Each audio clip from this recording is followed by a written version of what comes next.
Pemirsa, Bawaslu menemukan potensi pelanggaran dalam kunjungan Gibran Rakabuming Raka ke Kabupaten Buleleng. Pasalnya, sejumlah anak ditemukan terlibat dalam lawatan Gibran.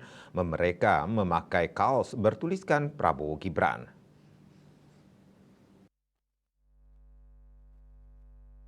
Anggota Bawaslu Provinsi Bali Ketut Aryani menjelaskan, dari sejumlah tim pengawasan yang diterjunkan, memang ditemukan sejumlah anak-anak hadir dalam kampanye Prabowo Gibran di Kabupaten Buleleng. Bahkan dari beberapa anak ditemukan ada yang mengenakan kaos bergambar Prabowo Gibran.